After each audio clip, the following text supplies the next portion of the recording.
Begitu proses cerai selesai dan tangan terakhir dibubuhkan, hal pertama yang aku lakukan bukanlah menangis, melainkan menelepon bagian HRD perusahaan. Aku memecat adik iparku yang selama ini makan dari gajiku tapi berlagak seperti ratu. Ibu mertuaku menjerit histeris. "Kenapa kamu tega melakukan ini pada keluargamu sendiri?" Aku hanya tersenyum tipis dan menjawab, "Karena mulai detik ini, kita bukan lagi keluarga, dan aku tidak lagi membayar orang untuk merendahkan harga diriku di rumahku sendiri." Semua ini bermula dari sebuah keputusan yang aku buat 3 tahun lalu. Aku adalah Maya, putri tunggal dari pemilik raksasa properti yang sengaja memilih untuk hidup sederhana. Aku ingin tahu, apakah ada pria yang mencintaiku apa adanya, bukan karena harta yang melimpah di belakang namaku. Maka, aku datang ke kehidupan Aditya dengan penyamaran yang sempurna, mengenakan daster murah, dan hidup di kontrakan sederhana saat awal kami bertemu. Aku pikir, aku telah menemukan cinta sejati saat ia meminangku.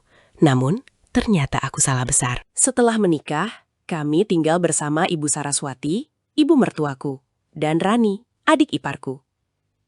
Aditya bekerja di sebuah perusahaan swasta yang sebenarnya merupakan salah satu anak cabang dari grup perusahaan keluargaku sendiri, meski dia tidak pernah mengetahuinya.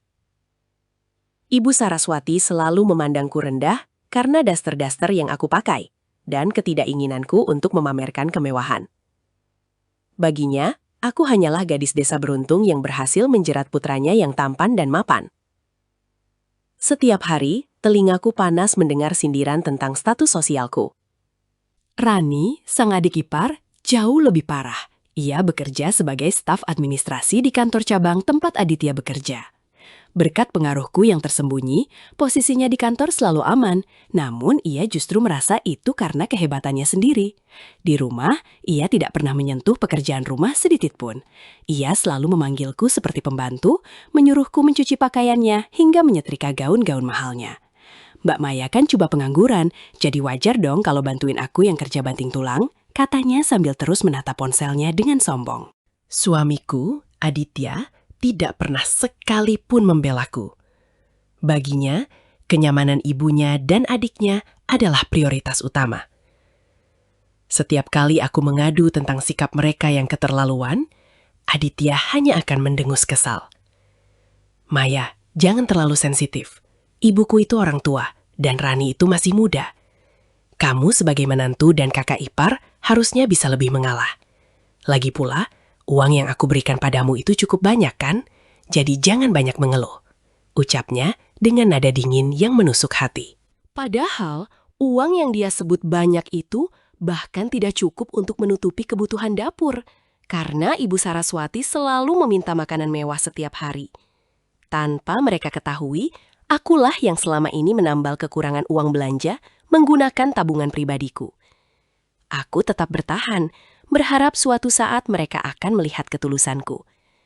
Namun, meja makan yang seharusnya menjadi tempat hangat untuk berkumpul, justru menjadi tempat penghinaan rutin yang disajikan dengan bumbu kesombongan dari keluarga tersebut. Suatu sore, Ibu Saraswati mencela masakan yang aku buat. Ia bilang rasanya hambar, persis seperti masa depanku. Rani menimpali dengan tawa mengejek, mengatakan bahwa selera makanku rendah karena aku hanya terbiasa makan nasi garam di desa. Di saat yang sama, Aditya hanya diam menikmati makanannya, seolah-olah aku tidak ada di sana. Hari itu, aku menyadari bahwa kesabaran yang aku miliki bukanlah bentuk kekuatan, melainkan bentuk pengkhianatan terhadap harga diriku sendiri. Aku telah membiarkan mereka menginjak-injakku terlalu lama. Puncaknya adalah ketika Aditya mulai sering pulang larut malam. Alasan klasiknya selalu sama, ada janji dengan klien. Namun, insting seorang istri tidak pernah bohong. Aku mulai mencium aroma parfum wanita yang asing di kemejanya dan melihat pesan-pesan singkat yang langsung dihapus saat aku mendekat. Ketika aku mencoba bertanya dengan lembut, ia justru membentakku. Ia mengatakan bahwa aku harus bersyukur karena dia masih mau pulang ke rumah menemui istri kampungan sepertiku. Hatiku hancur, namun akal sehatku mulai bekerja kembali. Malam itu, saat semua orang tertidur, aku pergi ke balkon. Aku menatap langit malam dan bertanya pada diriku sendiri. Sampai kapan kamu akan berpura-pura miskin hanya untuk mendapatkan cinta yang ternyata palsu ini? Esoknya, aku tidak lagi bangun paling pagi untuk menyiapkan sarapan. Aku membiarkan mereka terbangun di rumah yang berantakan. Ibu Saraswati berteriak memanggil namaku, tapi aku hanya diam di kamar, sedang menata ulang rencana besar untuk mengakhiri sandiwara bodoh ini sekali dan untuk selamanya. Ibu Saraswati mendobrak pintuku dengan wajah merah padam. "Maya, apa-apaan kamu? Kenapa sarapan belum siap? Kamu pikir kamu ratu di sini?" Aku menatapnya datar, tatapan yang belum pernah aku tunjukkan sebelumnya. "Aku bukan ratu, Bu, tapi aku juga bukan pembantu. Jika ibu lapar, dapur ada di sana. Ibu punya tangan dan kaki, silahkan gunakan," jawabku tenang. Ibu Saraswati tertegun. Ia tidak menyangka si gadis penurut ini berani menjawab. Ia mengancam akan melaporkanku pada Aditya, dan aku hanya mempersilahkannya. Malamnya, Aditya mengamuk. Ia melempar tas kerjanya ke lantai dan memaki-makiku karena telah membuat ibunya menangis. Rani ikut memanaskan suasana dengan mengatakan bahwa aku sudah tidak tahu diri karena berani melawan orang tua. Aditya kemudian mengatakan sesuatu yang membuatku benar-benar berhenti mencintainya. "Kalau kamu nggak sanggup jadi istri yang patuh, pergi saja dari rumah ini. Masih banyak wanita cantik dan berkelas yang antre untuk menggantikan posisimu." Disitulah aku memutuskan bahwa perceraian adalah satu-satunya jalan keluar. Tanpa membalas makiannya, aku mulai mengumpulkan bukti-bukti. Aku menghubungi pengacara keluarga besarku yang selama ini aku rahasiakan. Aku juga meminta laporan audit performa kerja di anak perusahaan tempat Rani bekerja. Ternyata benar dugaanku. Rani sering mangkir kerja dan menggunakan fasilitas kantor untuk kepentingan pribadi. Merasa dilindungi karena ia adalah adik dari seorang manajer. Aku tersenyum pahit. Mereka tidak tahu bahwa manajer tersebut hanyalah butiran debu di kerajaan bisnis ayahku. Proses gugatan cerai aku layangkan secara diam-diam. Selama masa tunggu, aku tetap tinggal di rumah itu. Namun aku benar-benar berhenti melayani mereka. Aku makan di luar, laundry bajuku sendiri, dan tidak lagi membiayai kebutuhan tambahan mereka. Kekacauan mulai terjadi. Tagihan listrik yang membengkak karena Rani selalu menyalakan AC 24 jam mulai tidak terbayar. Ibu Saraswati yang terbiasa makan enak mulai mengeluh karena Aditya tidak mampu memberikan uang tambahan yang cukup besar. Mereka mulai merasakan hidup tanpa subsidi rahasia dariku. Aditya semakin stres karena di kantor posisinya mulai terancam akibat kinerjanya yang menurun karena terlalu sibuk dengan urusan pribadinya. Suatu hari, ia pulang dengan wajah lemas dan mencoba melunakkan suaranya padaku. "Maya, maafkan aku soal yang kemarin. Bisakah kamu meminjamkan uang? Ibu ingin beli perhiasan baru untuk acara arisan, dan aku sedang kesulitan," pintanya. Aku tertawa di dalam hati. Dia meminta uang para istri yang selalu ia hina sebagai kampungan. Aku hanya menjawab, "Maaf, uangku hanya cukup untuk biaya pengacaraku." Sidang perceraian berlangsung lebih cepat dari yang mereka duga. Aditya dan keluarganya sangat percaya diri bahwa aku tidak akan mendapatkan apa-apa karena menurut mereka aku tidak punya aset. Mereka tidak tahu bahwa villa yang kami tempati di Pondok Indah ini sebenarnya dibeli atas namaku melalui perusahaan perantara. Mereka berpikir Aditya lah yang menyewa tempat ini dengan harga murah dari kenalannya. Hari putusan akhirnya tiba, dan saat itulah topeng kesabaran yang aku pakai selama bertahun-tahun akhirnya aku lepas sepenuhnya.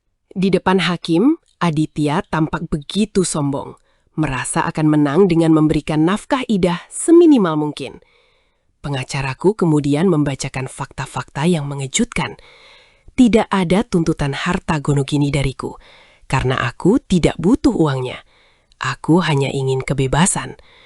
Setelah palu diketuk dan kami resmi bercerai, Aditya mendekatiku dengan nada mengejek. "Selamat ya Maya. Sekarang kamu resmi jadi janda miskin. Silahkan kembali ke desamu dan pakai das terbututmu itu lagi," katanya sambil tertawa. Aku tidak membalas hinaannya dengan kata-kata kasar. Aku hanya mengambil ponselku, membuka daftar kontak, dan mencari nomor HRD pusat grup perusahaan keluargaku. Di hadapannya, aku melakukan panggilan itu. Halo, ini Maya Adiwangsa.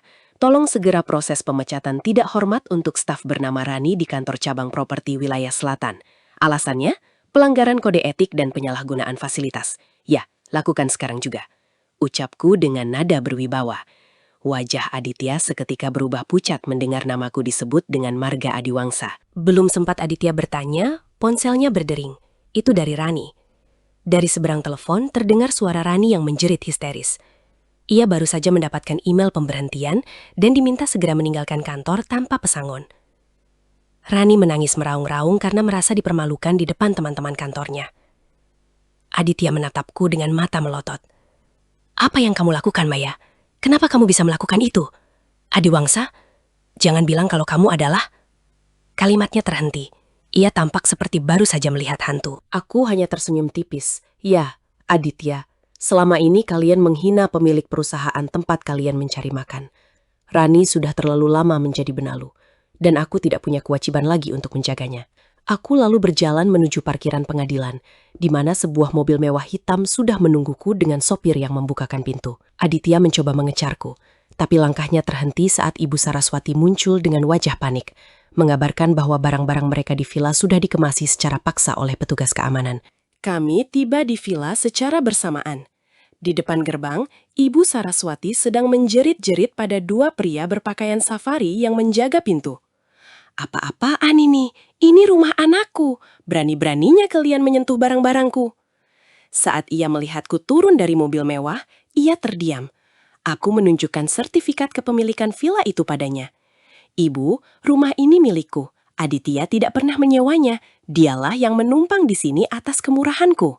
Dan karena hari ini hubungan kita sudah selesai, silahkan cari tempat tinggal lain yang sesuai dengan tingkat kesombongan kalian. Rani datang dengan taksi, menangis sesenggukan.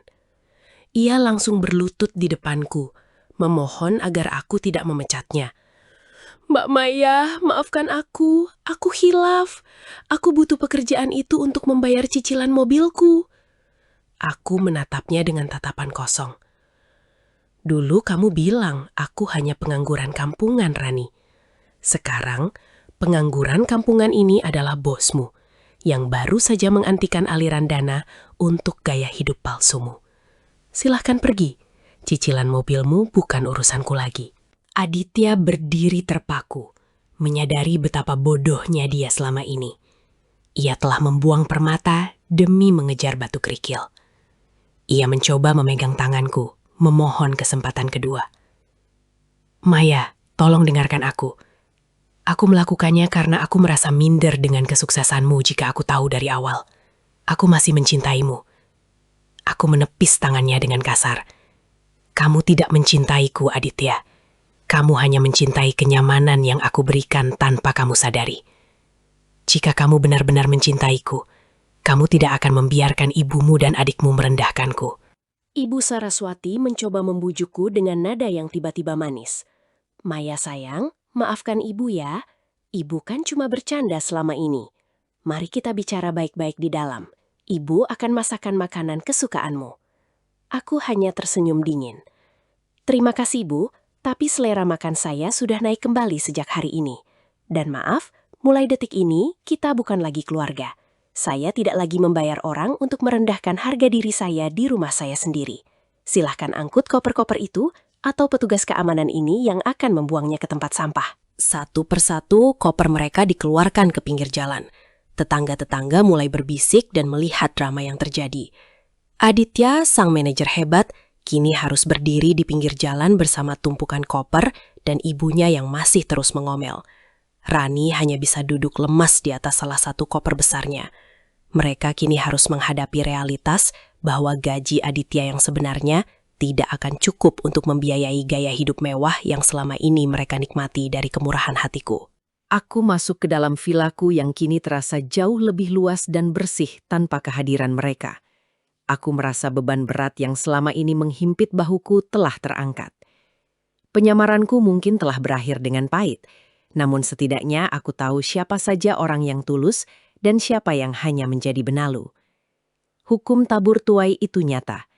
Mereka yang merendahkan orang lain saat merasa di atas akan merasakan sakitnya jatuh saat orang yang mereka rendahkan ternyata adalah pemilik langit tempat mereka berteduh.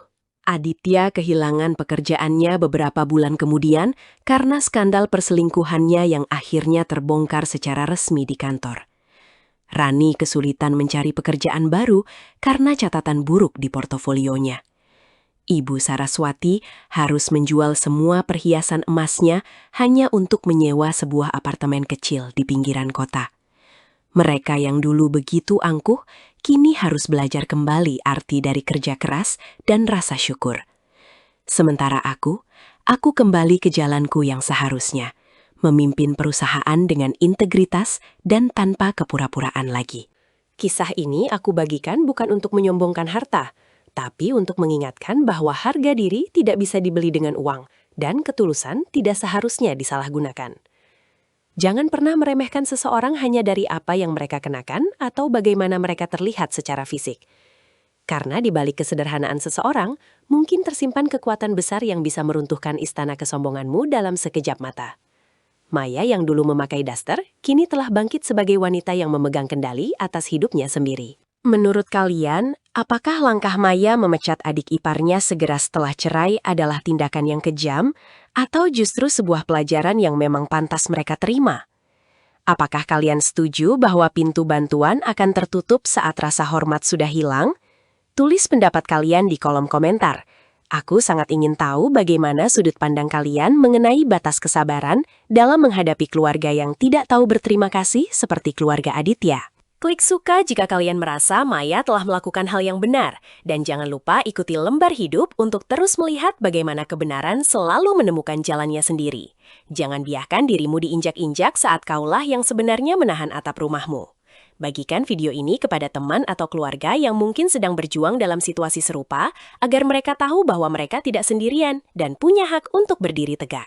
Cinta mungkin bisa memaafkan, tapi luka yang dibiarkan tanpa empati akan mengubah ketulusan menjadi garis tegas yang tak bisa dilewati kembali. Ingatlah, jangan pernah merendahkan seseorang hanya dari apa yang mereka kenakan, karena kamu tidak pernah tahu siapa yang sebenarnya memegang kunci tempatmu berteduh. Saya Lembar Hidup. Sampai jumpa di lembaran cerita berikutnya. Tetaplah cerdas, tetaplah mandiri, dan jangan pernah takut untuk menarik garis tegas pada mereka.